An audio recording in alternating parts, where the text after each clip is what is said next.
Welcome everyone back to the channel. It's Brian's Action Figure Reviews.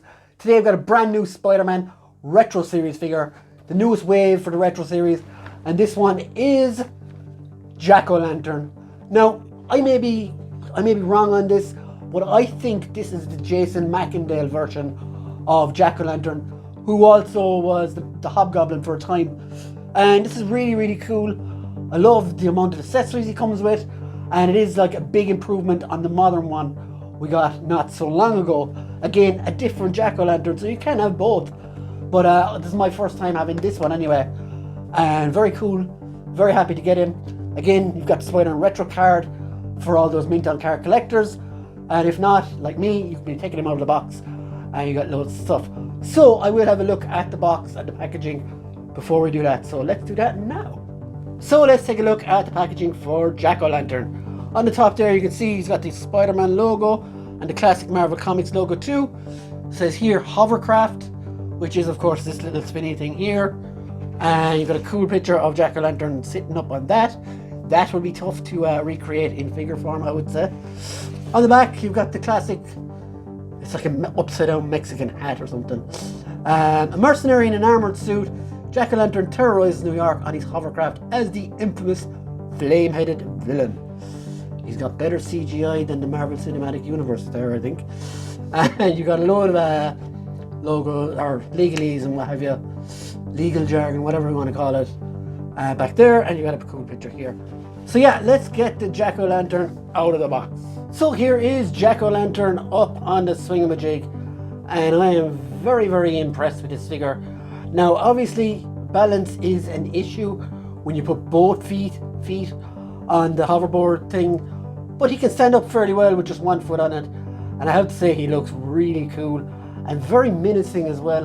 If you saw this guy coming at you on a dark night with a flaming pumpkin head, you would probably need a change of underwear, so to speak.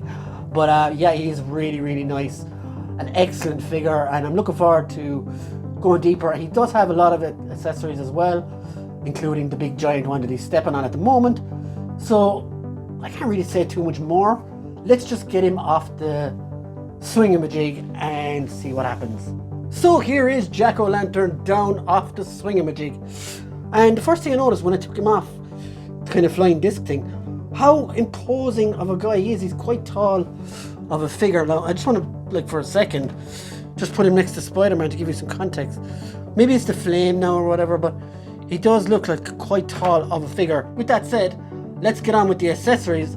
So like every other figure, he does come with the standard punching hands for knocking your block off. He does come with this, it's like a pumpkin bomb. And to show you here, there is a slot on his thing here where you can, on his belt, where you can pop that in and just add it to the other ones that are there. Now they don't come off obviously, or you could just place it in his hand. So let's leave it there for now. He does come with his floating hoverboard disc thing in two pieces. So at the back you will see here there is a little slot where, so as it is, it will stand straight and you can post him on it or whatever. But you can pop this little bit in to give it a spinny. Let's try and do this now so you can see it, so you can spin it around or whatever. And best of luck to, he actually does balance quite well if you just put one leg on it. And of course there is the little bits there, and you can get him like that. Not ideal, but it's very tough to actually balance him fully on the two feet. I will try in some pictures later, which will be at the end of the review. So moving on, articulation wise, he's got all the kind of standard Marvel Legends articulation. Let's start with the head. You can go a little bit left and right. It does spin the whole way around. Now there isn't obviously a head underneath there. There is just the peg. I don't know if you can see that, but yeah, just the peg underneath there. I do love the armor plating on the chest and going down to the midriff there and all along the back. Absolutely fantastic work. Shoulders go out. You do get a very good butterfly joint, and that moves the way expected. Bicep swivels, double jointed elbows, Hands move as expected as well. Does have an ab crunch. Does have a waist swivel. Legs will go out this far. They will go up this far. You can get a good high kick on this guy. Same at the other side, backwards. Not so much. Does have a thigh swivel. Double jointed at the knee, which is excellent. He can kick his butt. Boot swivel. And ankles go up and down and rock in and out. So he does have all the standard articulation you could want. And very, very cool. I do love the colours of this guy, the green gloves and green boots. And this hood as well is kind of movable. I imagine if you pop this off, you can take off the hood as well. So really, really nice. This one for me, like, what can you say? This is probably if you were going for the classic look for Jack-O-Lantern, this is probably the definitive figure. And when you add this in as well, let's see if I can balance it while I'm here.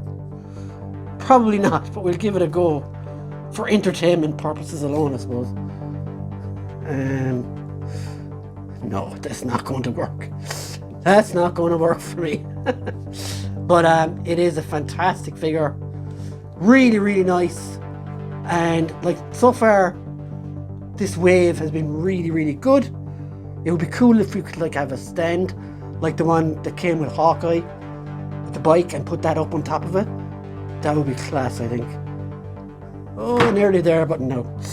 But yeah, this guy is excellent. I'm really pleased to get another shot at this character, even though like technically it's a different guy under the mask, and he doesn't come with the slash hook. The first one came with the more modern Jack-O-Lantern. Like everything with this figure is great. Colors are great. I can't really think of anything too obvious that I would change with this figure. Of course he does. Let's put Spider-Man in there for a second. He does look really nice next to Spider-Man as well. So you can get in all those battles and stuff. And yeah, like it's just another classic Spider-Man villain to have on the shelf or in the case wherever you put your figures. And for that, I would give him I'd probably give him a 9 out of 10 because he is the definitive version of the character. Maybe a stand with the hoverboard would be asking too much. But yeah, I'm happy with him. 9 out of 10 for me. Fantastic rendition of the character. Again, guys, if you would like to watch more content featuring myself, do subscribe to the channel. Do like and comment below about this one. Tell me what you think about this character. I know he's not an A-tier villain. For some he might be, not for me really. But it's cool to have these like lower tier villains as well. Because Spider-Man can't be fighting Green Goblin and Dr. Octopus every week. So it's cool to have guys like this as well. And yeah, you can add into your gangster collection as well, I suppose. Because he was kind of a hitman too. So yeah, along with Tombstone in this wave. 2 bangers so far. So yeah guys, see you later. Have a great day. Bye.